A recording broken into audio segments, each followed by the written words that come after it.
The second hand on the wall clock had a faint hesitation to it, as if it didn't fully believe in its own job. It moved anyway. One tick. Another. A thin sound inside a room full of thicker ones. There was a pencil lying near the edge of the table. Someone had rolled it earlier and it had stopped pointing at nothing in particular. Beside it, a stack of paper sat squared and perfect, as if the paper itself had been trained. The top sheet had a smear where an eraser had worked too hard, a pale bruise in the fibers. A man near the door adjusted his collar with 2 fingers, then let his hand fall, then raised it again, correcting the same fold like it might correct everything else. He didn't speak. He only watched the empty space where somebody would eventually stand.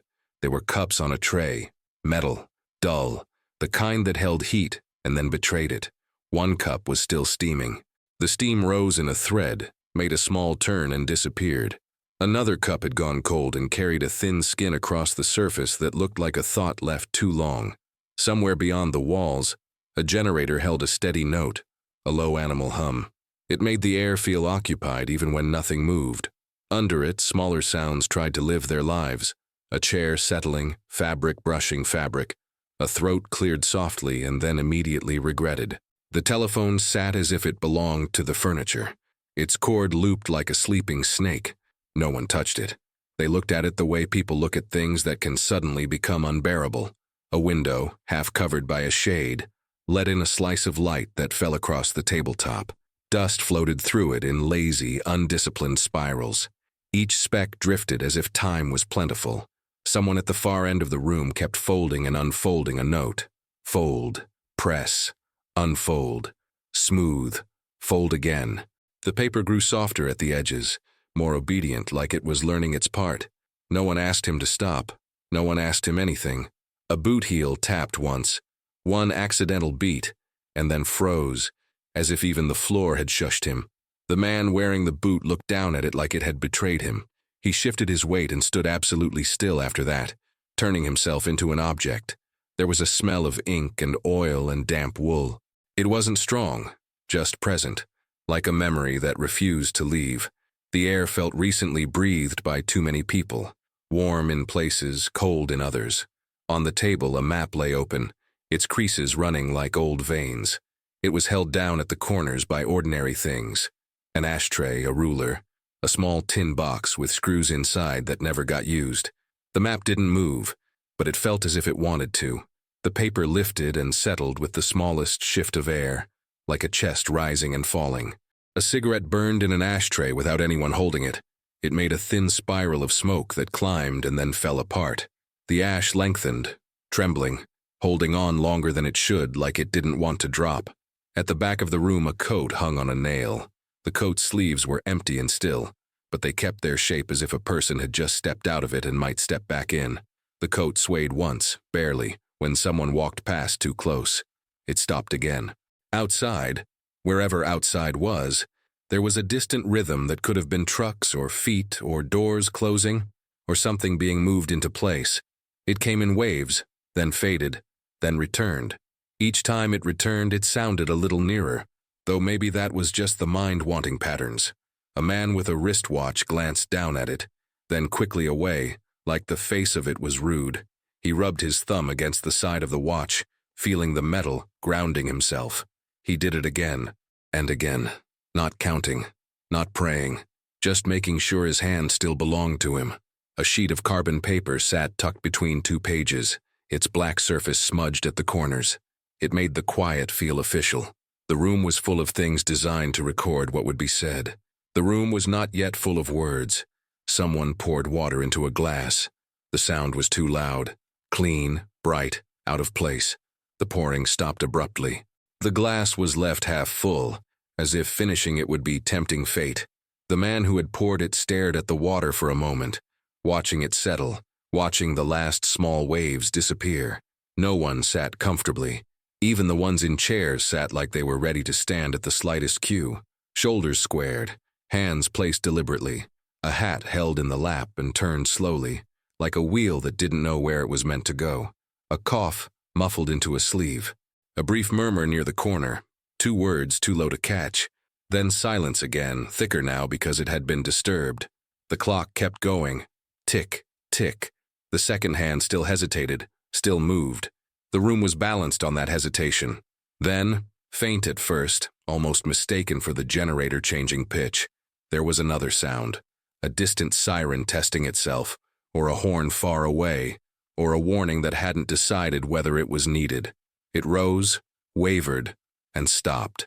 The men in the room did not react the way men react to danger. They reacted the way men react to inconvenience, a small tightening around the eyes, a subtle shift of attention, then a decision to continue waiting. The telephone remained silent. The map remained open. The cigarette continued to burn down unattended. And somewhere, very close, closer than anyone wanted to admit, a door latch clicked once, softly, like a throat preparing to speak. Time did not hurry, but it began to feel narrow, like the last stretch of air before a plunge. A name was written on the inside of the doorframe in pencil, so faded it looked like it had been there since the building was first raised. Someone had traced over it once long ago, and the graphite had only made the letters look more tired. The latch had clicked, but the door did not open right away. It stayed closed with a kind of stubborn patience, as if whatever was on the other side wanted them to feel the weight. In the silence that followed, the room recalculated itself. A man's shoulders rose a fraction. Another man stopped turning his hat. The cigarette finally let go of its ash, and the ash fell in one soft collapse. When the door opened, it did so without drama. No rush, no slam, no apology. Just a controlled swing that let a slice of corridor light into the room and then held it there. The man who stepped in did not look like a messenger from catastrophe. He looked like part of the building. Same gray tone, same worn edges. His coat was too thin for the weather outside, and his cheeks carried that tightness that comes from days of wind and not enough sleep. He had a folder under his arm, pressed there as if it might escape. His boots were damp at the seams. He nodded once, not to greet but to acknowledge that the room existed. Then he closed the door behind him, and the latch returned to its resting position with a small metallic sigh. Nobody asked, "What is it?" Not yet. They waited for the ritual of it, the folder placed, the chair drawn, the breath taken before words. Even urgency had manners here. The man at the table, older than the others, his hair already turning, his hands already shaped by years of paperwork, didn't stand. He only indicated a place with 2 fingers, a precise motion, like placing a chess piece. The newcomer moved to the table and laid the folder down carefully. The folder made a flat sound, more final than it should have. A pen clicked once accidentally from someone's hand. It was the only sharp noise in a room that had trained itself to be quiet. The older man opened the folder. Not quickly, not slowly. The exact speed of someone who had learned that speed can be interpreted as emotion. He slid out a packet of typed pages, each corner clean, each line aligned, as if the paper had never been near mud or smoke or men, as if the war itself couldn't reach the typewriter ribbon. For a few seconds, nothing happened except eyes moving across text. A kettle somewhere in the building began to whistle faintly, far away. Someone didn't take it off the heat, or couldn't. The sound threaded itself through the room and made the waiting feel domestic, almost peaceful. The older man cleared his throat. The kettle's whistle stopped, abruptly, as if the building had been listening. "There's a delay," the older man said, and for a moment the words sounded like mercy. Nobody exhaled. Nobody relaxed. They had been trained not to trust that kind of word. "Not ours," he added quickly, as if defending himself from blame. Ahead. Someone smiled in the smallest way, not with happiness but with relief at a problem that could still be named. A delay. A simple thing. A familiar inconvenience. A delay meant time. "How long?" a voice asked from near the door. The older man's eyes returned to the page, as if the answer might change if he looked away. "Not specified." That softened relief turned strange. A delay without length was not a delay. It was a new kind of waiting. Across the table, a younger officer, his face still smooth, his uniform still stiff, leaned forward just enough to show interest without showing hunger. He reached for the map, not touching it yet, only hovering his hand over the paper like he was feeling heat from it. "Signals?" he asked. The messenger shook his head once. "Interference, weather, they say. They say." The phrase landed in the room like a dropped tool. It implied voices elsewhere, decisions elsewhere, a chain of hands moving things without being seen. One of the men laughed softly, immediately stifling it. Not because it was funny, but because absurdity sometimes leaked out when it wasn't supposed to. Weather. Always weather. In war, weather was the only excuse that never died. Someone poured fresh tea as if obeying a reflex. The metal cup clinked against the tray. It sounded too bright. The older man continued reading. His eyes moved, paused, moved again. He didn't speak the words on the page. He held them in his mouth without letting them out. That was another ritual. First the private absorption, then the public translation.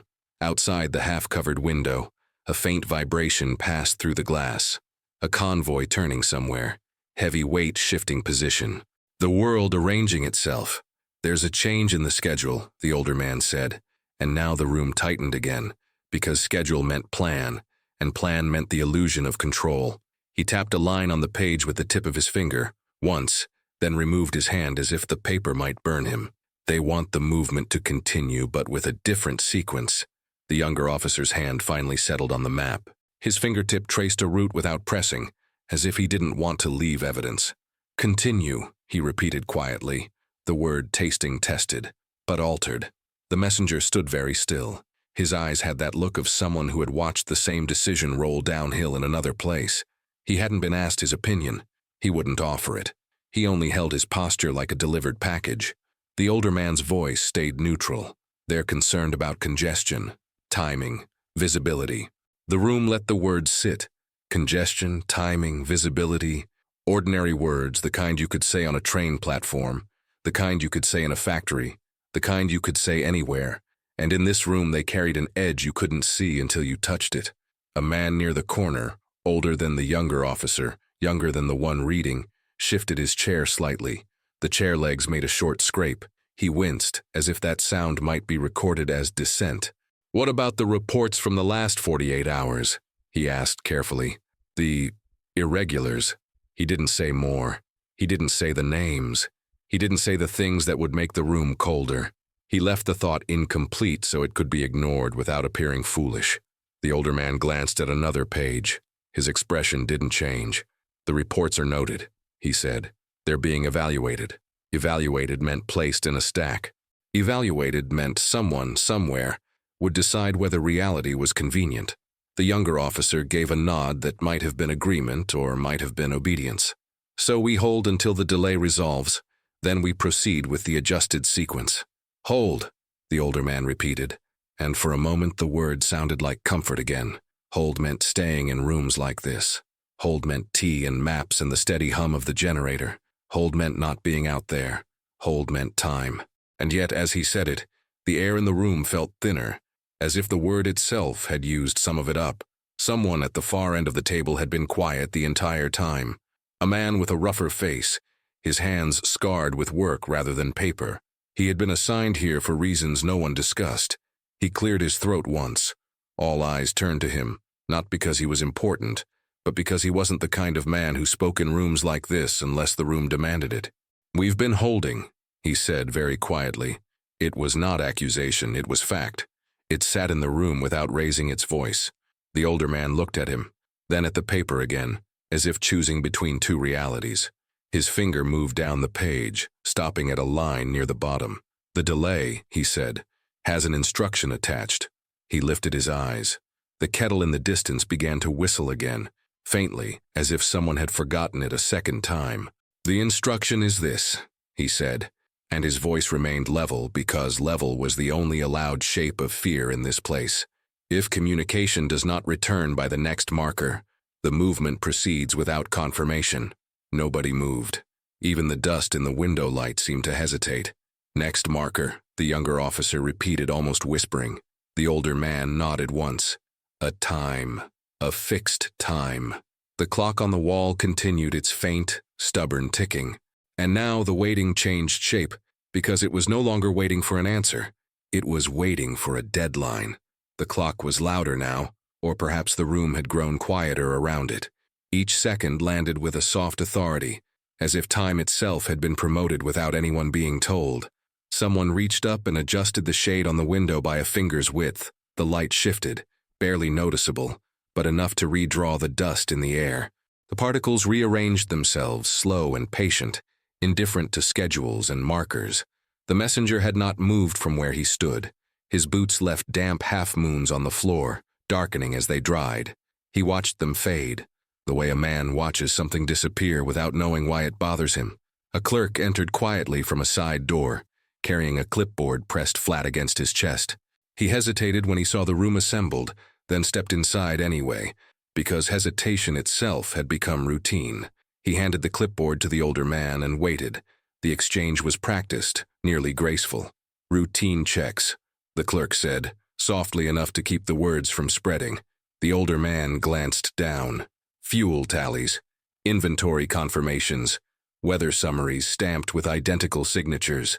Everything accounted for, everything neat. He nodded, and the clerk withdrew, already forgetting what room he'd been in. Outside, the distant rhythm returned. Not closer this time, not farther, just present. It carried the sound of metal touching metal, of engines idling longer than necessary, a pause in motion that felt deliberate rather than cautious. The younger officer leaned back in his chair and let out a controlled breath. "They'll clear the interference," he said, more to the room than to anyone specific. "They always do." No one argued. Arguing required evidence, and evidence was inconvenient. A man near the map traced a familiar route again, this time pressing slightly harder, enough to crease the paper where it didn't want to crease. He noticed and lifted his finger, smoothing the map with his palm as if apologizing to it. "There was a report," someone said casually, almost conversationally, like mentioning a change in weather, "from the forward post." Heads turned, but not sharply. The tone was too mild for alarm. "What kind?" the older man asked. "Movement, unscheduled, could be nothing." The man shrugged, an economy of motion. "Could be locals shifting equipment." Locals. Equipment. Words that dulled the edges of what they described. "Was it confirmed?" the younger officer asked. "Not yet," came the reply. "They lost visibility shortly after." Lost visibility. The phrase settled beside the others already waiting on the table. A pencil rolled an inch on its own, nudged by a vibration that traveled up through the floor. It stopped again, obedient. No one commented on it. The messenger checked his watch for the first time since arriving. He did it discreetly, turning his wrist inward, shielding the motion with his body. The time registered on his face and passed through it without leaving a mark. "How long until the marker?" someone asked. The older man looked at the clock. "Less than an hour." That should have sounded generous. It didn't. A radio crackled faintly from the adjoining room. Not a transmission, just static stretching its limbs. Someone stood halfway, instinctively, then sat back down when no voice followed. The static faded, leaving behind a silence that felt incomplete. "Could be atmospheric," the younger officer offered. "Could be," the older man agreed. No one mentioned that atmospheric issues rarely lasted this long. No one mentioned that patterns had been forming quietly for days, weeks, like hairline fractures ignored because walls were still standing. A runner passed the window outside, his figure briefly cutting through the light. He moved with purpose but not urgency, the way men move when urgency has been postponed by orders. He disappeared, and the light returned to its previous shape. The older man stacked the papers back into the folder, aligning the edges with care. He did it slowly, buying seconds without admitting it. He closed the folder and rested his hand on top, as if to keep the contents from escaping. "We proceed as instructed," he said, because instructions were solid things. They could be held on to. The man with scarred hands shifted again, and if confirmation arrives after the marker, the older man met his eyes. There was no irritation there, only fatigue. Then it arrives after. The answer was simple. Too simple. Simplicity had a way of ending conversations that needed to be uncomfortable. Someone laughed again, softer this time, and then stopped himself without being told. The laugh hadn't been about humor. It had been about pressure finding a crack. The radio crackled once more, louder now. A burst of static, then a clipped syllable, unrecognizable, swallowed before it could become a word. Everyone froze, collectively holding breath. The sound did not return. "Interference," the younger officer said quickly, filling the gap before it could widen. "Yes," the older man agreed, nodding once. "Interference." Outside, the rhythm shifted. Engines turned over, then settled. A sequence repeated itself, practiced, rehearsed. Things were aligning whether or not anyone acknowledged it.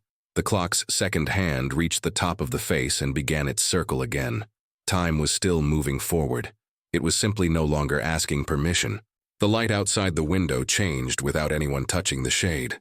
Clouds passing, slow and layered, turned the glass dull and then bright again. It felt like breathing, but not the kind meant to comfort. A courier arrived with no announcement. He stood in the doorway for a moment, unsure whether to interrupt, then decided he was already part of it, simply by being there. He held a folded slip of paper between two fingers, as if it were fragile or unclean. The older man took it without comment. He didn't open it right away. He placed it beside the folder, parallel, giving it the same respect. For a moment, the room pretended it wasn't there. The younger officer watched the clock again. This time, he didn't look away quickly. His gaze stayed until the second hand completed a full arc. When he finally looked down, his jaw tightened, just enough to register. "How much time?" he asked carefully. "Before the window closes." The older man unfolded the paper. The sound was slight, but it carried. He read once, then again, slower. 15 minutes, he said. 15 minutes was not nothing. It was also not enough. A chair scraped as someone stood, then stopped halfway upright, uncertain whether standing implied urgency. He sat back down. The movement left behind a faint echo of intention. Outside, a signal flare rose briefly, barely visible through the cloud cover, then disappeared. No one commented on it. Signals appeared all the time. Signals meant activity, not meaning. The radio crackled again. This time it held the sound longer, stretching it into a breath. A voice almost formed. Almost. Then it collapsed back into static. The man with scarred hands leaned forward. "We could pause," he said, not loudly. "Just until—" The older man raised a hand. Not sharply, not to silence. Just to slow. "We could," he agreed. "And then we would need authorization for the pause. And authorization needs confirmation," the younger officer added, completing the shape of the thought. "Which we don't have," the older man said. The courier shifted his weight from one foot to the other. He looked like he wanted to leave, but knew that leaving too soon might be mistaken for escape. Someone poured the remaining tea down the sink in the adjoining room. The liquid hit metal and vanished. The sound was final in a way no words had been. A runner passed again outside the window, slower this time. He paused briefly, looking toward another building, then continued. The pause lingered in the room like an unfinished sentence. The older man checked his watch. 10 minutes. No one responded. The room absorbed the number and adjusted itself around it. The younger officer stood and walked to the map. This time he placed both hands on the table, leaning in. His fingers traced the altered sequence step by step, careful not to skip anything. "If everything holds," he said quietly, "it aligns. If everything holds." The phrase carried its own warning. The man with scarred hands watched him. "And if it doesn't?" The younger officer did not answer immediately. When he did, his voice was steady. "Then it won't be because we hesitated." That was the logic they lived with. Movement was safer than pause. Action was cleaner than doubt. The radio stayed silent. Outside, engines began to cycle in a more deliberate rhythm, not idling now, preparing. The sound settled into the bones of the building. 5 minutes, the older man said. The courier cleared his throat. "There's been no further contact," he offered, as if the absence itself needed to be delivered. The older man nodded once. He reached for the pen that had been waiting on the table since the beginning. He did not pick it up yet.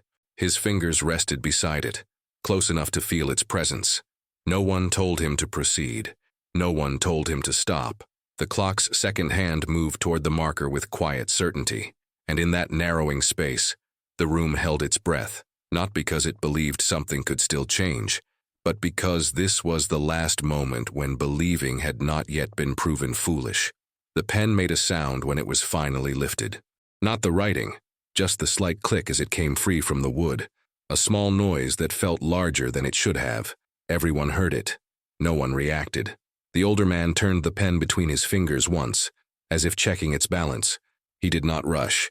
He did not stall. The motion belonged to someone who had performed it many times and had learned that hesitation could be read as doubt.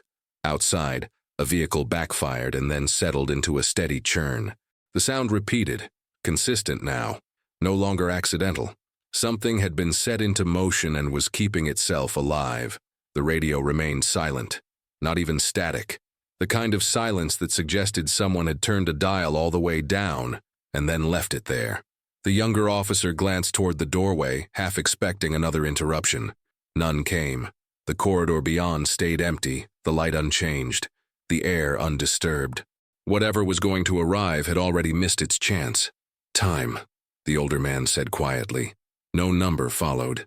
It wasn't needed. He lowered the pen to the paper. The first stroke was careful, deliberate.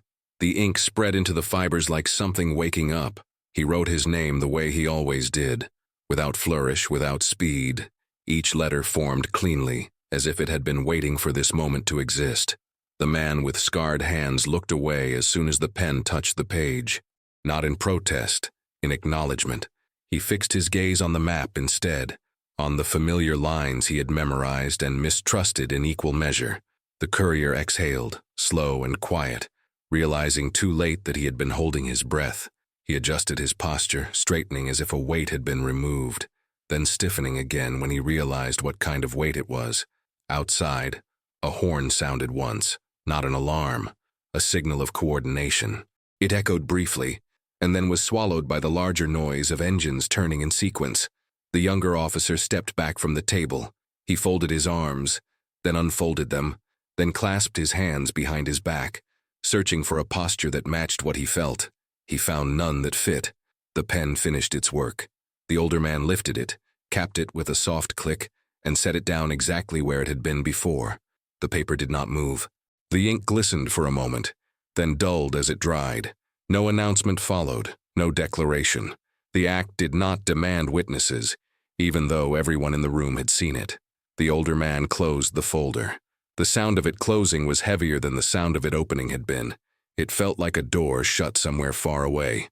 "That's done," he said. The words were not dramatic. They were administrative. They belonged to 1,000 other moments that had ended the same way. The younger officer nodded once. Understood. No one asked what would happen next. Next had already begun elsewhere. A vibration traveled up through the floor, stronger this time, steady and directional. The building seemed to lean into it, as if listening. Someone at the edge of the room reached for his coat and stopped halfway, unsure whether leaving now implied escape or duty. He let his hand fall and remained where he was. The radio crackled suddenly. One sharp burst loud enough to snap every head toward it. For a fraction of a second, hope flared, uninvited and embarrassing. Then the sound cut off completely. Silence returned, heavier than before, because it had been interrupted and had chosen to come back anyway. The older man looked at the clock. The second hand passed the marker without ceremony and continued its circle, unchanged, unimpressed. Outside, the rhythm shifted again. Movement replaced preparation. Tires rolled. Tracks engaged. Orders were carried not by words but by engines and momentum. The man with scarred hands stood. This time he did not hesitate. He picked up his hat and placed it on his head, adjusting the brim with a practiced touch. He did not look at anyone as he moved toward the door. "Where are you going?" the younger officer asked, not sharply. "To wait somewhere else," the man replied. "This room has finished its part." No one stopped him. The door opened and closed behind him, the latch clicking softly, the sound already familiar. The courier followed shortly after, dismissed with a nod that required no explanation. One by one the room thinned, not out of urgency, but out of inevitability. The older man remained seated. He rested his hands on the closed folder, palms flat, as if keeping it anchored. His eyes did not move to the window or the door or the radio. He stared at nothing at all. Outside, the noise settled into a continuous forward motion. No pauses now. No testing. Whatever doubts had existed were no longer relevant to the machinery. The younger officer lingered at the table. He touched the map one last time, smoothing a crease that would return as soon as his hand left it. He straightened and stepped back. "It's past the point," he said quietly, not asking, not accusing. The older man nodded. Yes. There was no regret in the answer. Regret required alternatives. The clock continued its work, and somewhere beyond the walls, beyond maps and folders and quiet rooms, a sequence completed itself, crossing an invisible line that no one had marked, because by the time anyone thought to mark it, It was already behind them. The room emptied until it no longer felt like a place where decisions were made. Chairs remained slightly misaligned, as if the men had risen without fully standing. The air still carried the shape of their bodies, the warmth of them, the quiet friction of wool and skin and breath. Only the older man stayed. He did not move when the last door closed. He did not look toward it. He remained with his hands resting on the folder, the weight of it familiar now, almost comforting. Paper had a way of absorbing responsibility. Once things were written, they felt less alive. The generator's hum continued, unchanged. It had no awareness of markers or signatures. It did what it had always done, producing a steady sound that suggested continuity, as if nothing essential had shifted. Light from the window faded and returned as clouds passed again. The room dimmed, then softened.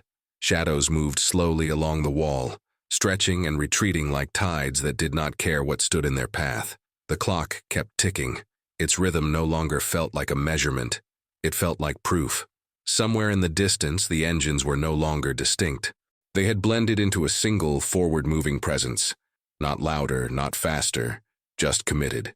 The sound carried the confidence of something that no longer required instruction. The radio remained silent. No static, no interruption. Silence complete enough to feel intentional. The older man finally lifted his hands from the folder. The surface beneath them was warmer where his palms had been. He flexed his fingers once, slowly, as if testing whether they still belonged to him. They did. He stood and walked to the window. He did not open the shade further. He did not lean out. He simply stood where the light reached him and stopped. From here, he could see only a fraction of the outside world. A strip of road, a corner of sky, the edge of another building's roofline. Enough to know movement existed, not enough to understand it. A bird crossed the visible sky, low and fast, then vanished beyond the frame. It had no reason to pause. The clock marked another minute. In the corridor outside, footsteps passed and did not stop. Voices moved with them, indistinct, functional, already thinking ahead to the next task. The building had resumed its ordinary life. There would be meals. There would be reports. There would be more waiting rooms. The older man rested his forehead lightly against the cool glass. Not in grief, not in prayer, just contact. A reminder that the world still had surfaces. Far away, something heavy shifted its position. Not abruptly, not violently, simply from one state into another. The sound was subtle enough that it could have been mistaken for the earth settling. The clock continued. Each second now felt identical to the one before it. No threshold, no emphasis. Time did not acknowledge what had passed. The older man closed his eyes. In the darkness behind his eyelids, there was no image, no flash, no consequence yet. Only the echo of a moment when stopping had still been imaginable, even if it was never likely. He opened his eyes again. The light had changed slightly. Evening pressing closer. The dust in the air moved differently now, slower, heavier, as if even the smallest things were beginning to settle. Outside, the sound of movement grew more distant. Not because it had ended, but because it had gone beyond this place's ability to hear it clearly. The radio did not speak. The clock did not slow. The room held still, balanced on the edge of something it could not see, waiting not for what would happen, but for the exact moment when waiting would no longer be possible.